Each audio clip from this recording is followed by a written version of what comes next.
If you plan on being a vendor with a booth at an event this year, you need to watch this video. I've been doing quite a few of these over the years, and I have some tips for you, and so you'll want to watch this whole video. So clearly, I've had a very busy weekend and have to get my studio back together.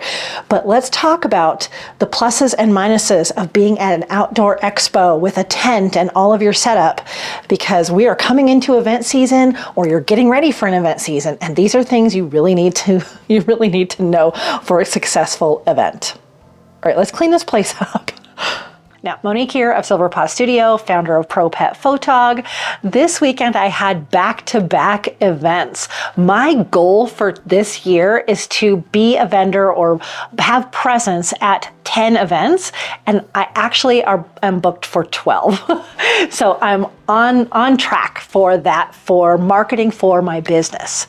And the booth that I had on Saturday morning was for a pet food and supply store grand opening. And they invited a certain number of people out to have vendor booths. And this is the second or third one just this year that I've done. And there's some issues you need to know when you have an outdoor event like this. My booth was one of those 10 by 10 spaces. You're going to see these at a lot of pet expos, 5Ks, park events in a park. All of these, you usually have a 10 by 10 canopy or easy up tent area. And I have my own that I use. And then you usually have a table and a chair. Sometimes the event will provide those, but most of the time they don't, or it's an extra fee. And then you can also put sides on your tent. So I have sides, but I hardly ever use them. I'm going to tell you what I use for my booth setup as of this point. So something to note with your equipment is sometimes you'll be set up in grass. Sometimes you'll be set up in a grassy, rocky dirt area. And sometimes you'll be set up on concrete or asphalt, a solid surface like a parking lot. So when you're thinking about the equipment you're bringing to set up, the furniture, I guess, think about how level and stable the area is. And then how you're going to secure all that. Because a huge problem with these events is wind. I don't care where you live, one gust of wind will take that canopy whoosh, and throw it over the fence. We actually, this Saturday, had the vendor across the way from me. Their canopy got a gust of wind just like that and flew almost into my tent. But a bunch of us rushed out and helped them set it back up, and they pulled it down and they had forgotten some equipment, so they were trying hard to keep it down. So wind is a huge problem with these. To combat that, you need weights for each leg of your canopy. I bought some that are empty bags off Amazon. They're really inexpensive. I'll put a link in the description, but these are meant that you can fill them with sand or gravel. Some of them you can get a water bottle that goes in there, and then you can just water some plants with it afterwards. The other thing that I did was also I tied it to the cyclone fence that was next to me, because I thought, well, okay, that would be perfect, because the last event I was at, we were holding down the tent for 2 hours, just standing there trying to just hold the tent in place. And I also have these buckets that are full of, I think, sand or gravel. So as much weights as you could possibly have. If you think you're going to be on grass, bring some stakes as well, because a lot of these tents have cords that you can attach to. Combating wind is a huge, huge issue. And what I've got set up is these mesh panels, these solid metal mesh panels around that I hang prints on. And those are hung with 3 long pieces of Velcro, and they're very stable. They are not going to fly off of there, but it does sway back and forth. And I bring about 16 by 20s typically to these, the ones I've had for a long time that get beat up. So those come out to these events with me, and I hang them on there with little S hooks. And that seems to do the trick. Those didn't try to fly off of there.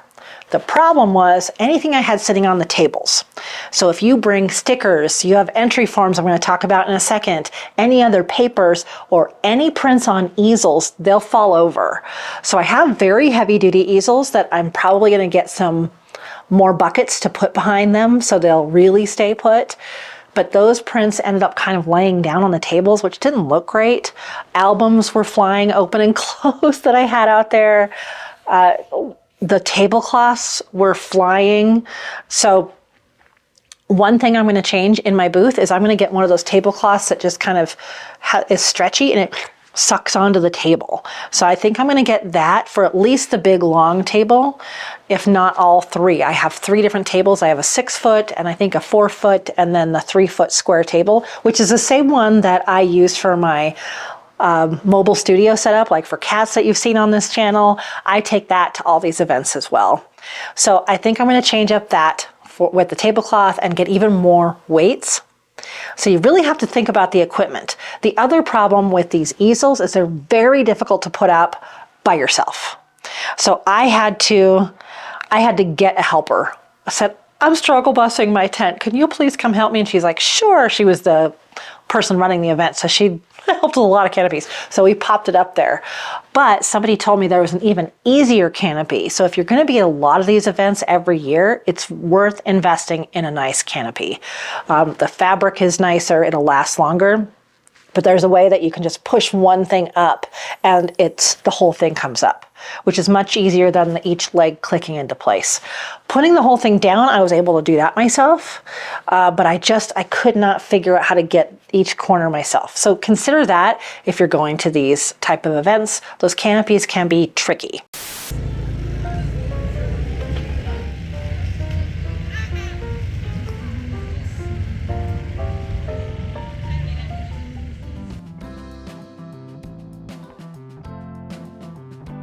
I do have a folding chair that I bring. I call it the chair I never sit in because I never sit in my chair at these events. Almost never sit in that. I bring it if I get really tired because you're on your feet for hours and hours, then I'll take a minute to sit down. Maybe I get lunch at a vendor. I especially bring a chair if I have other people come with me. Now, as far as layout, you want it very inviting. So when you're thinking about what tables to buy and what panels to put up, you want it super inviting. And there's a lot of resources out there on how to make a very inviting expo booth, especially if you look at ones for art fairs. So I have it where I have one main feature table and then 2 smaller tables. One table has my drawing and my studio information and cards, and the other one has display of one particular session, and the other one has just other things. It's like the feature table. There is some people that put their main table just down the center, so then people can just walk all the way around it, and it feels brighter. So kind of consider the layout of all these tables too, and change it up if it's not working and people don't want to come in. At these dog events, the dogs love to hide under the tables for the shade and just kind of come in and see what treats you have. And some of this I already had from my camping days. So in the beginning, I did use my really inexpensive camping tent, camping tables, camping chairs, and you can totally start with that.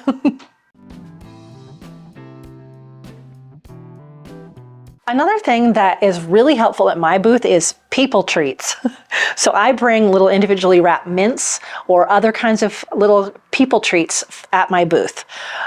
Because if you're at a dog event, every other booth has dog treats. So I love having people treats. I also always have a drawing to win a session with me. So the last few that I've done, I've given people 2 choices. They can either scan the QR code with their phone, takes it to the same information, or they can fill out my little piece of paper and put it in the basket. It's shocking how many people just want to fill out the piece of paper. Their arms are full, maybe they have their dog pulling on them in their swag bag, or kids, the wind. It's shocking how many people fill out the piece of paper. So just be prepared for that. Bring a lot of little pieces of paper, but definitely have a QR code for the people that want to do that. So that's kind of across the board for all the events I do. The paper is shockingly still relevant.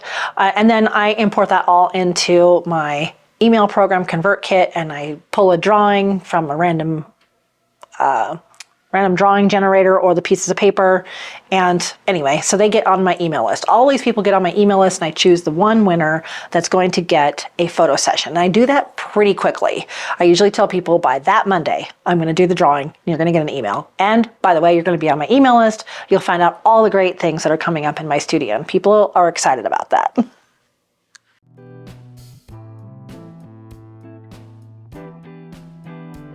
Also, I really suggest that you have something interactive to do. The last few events I've been to, they've had a bingo card. So everybody, all of the participants have to come to every single booth at the event and have their bingo card stamped. And the organizer brought us all a stamp, or we could just sign our names. So I love doing the bingo card idea. It's very interactive. Some people have the wheel, the prize wheel. You might have something for dogs to do. Try to have something interactive. Sometimes I have stickers if it's a family event for the little kids, little bitty stickers that you can just get at the craft store. Stickers are always fun. So swag and activities are always awesome. You also need to have some stories ready. So I try to bring photos that I have a really good story from. So people go, oh my gosh, how'd you get a picture of that cat? And I can launch into the story of the cat. Or, oh my gosh, I had a dog like that. And, or where was this even? Need a story for all of your pictures. And then you also have to be prepared, like you really want to hear their story. You want to hear about their pets. The more they tell you that, the more that you get to know them and they get to know you. And so then the more likely they are to remember you. And typically you're the only photographer at these types of events.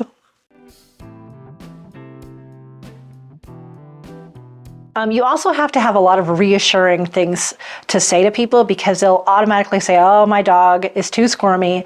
And I always just say, I got you. I got you. I have photographed thousands of dogs at the rescues, hundreds of dogs and cats for my studio work. I've seen a lot and I have an assistant. I got you. Don't worry. All these pictures I did. Don't worry. And so you have to have something comforting to say to them too. And sometimes I take a moment to write down what we talked about on their entry form too. So we could say, you know, okay, that was a black lab who's 13, something like that. On my entry form too, it has their name, their email, and their favorite moment of this event. And so that's kind of my interactive piece as well. Also have your ready-made answers to questions everyone asks. How long have you been doing this? Where are you located? Do you have a studio? So have an answer ready because you will get asked that many times. So have your stories ready, have your answers ready for the common questions.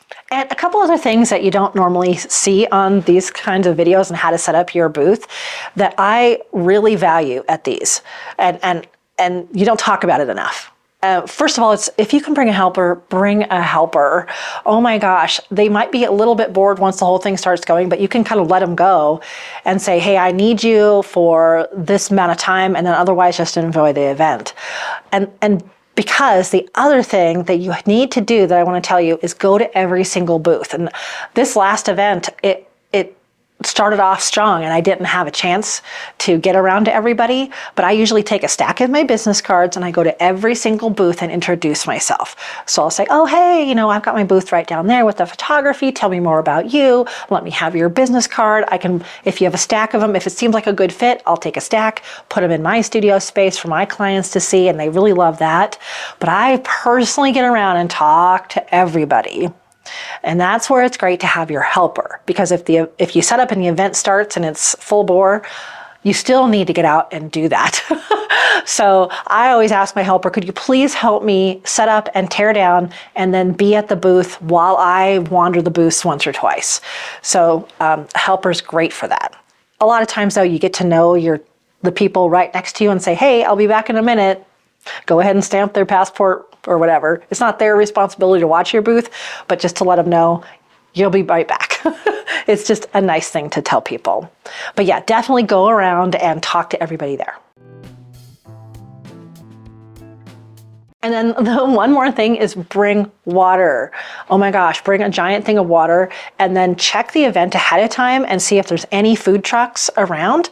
I was really fortunate to have a coffee truck and a lunch truck at this last event because I was there for many hours, and I Otherwise, I will bring a sandwich or some kind of lunch on the go. So make sure you bring food or snacks for these events, because what will happen is the event is 4 hours, but you're there for 6.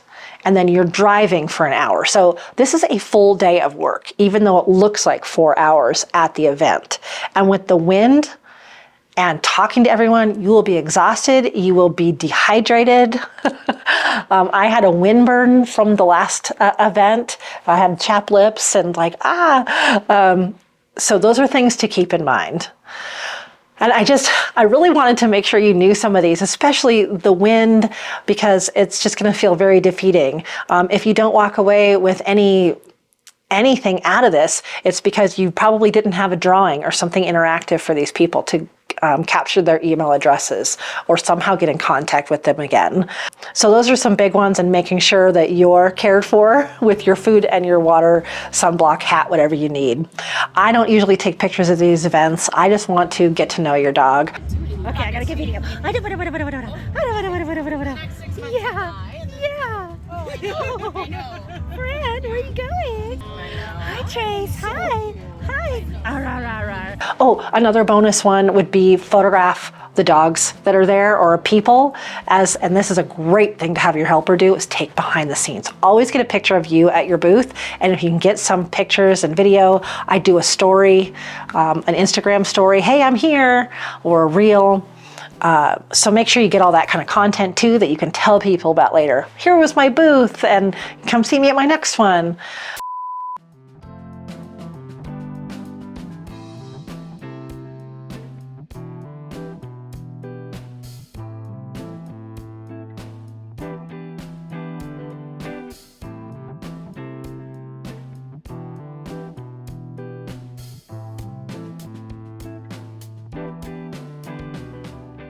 I hope this was helpful for you when you go out at your next event to grow your photography business. All right, I'll see you in the next one. And as always, I wish you many woofs, purrs, and TREATSs.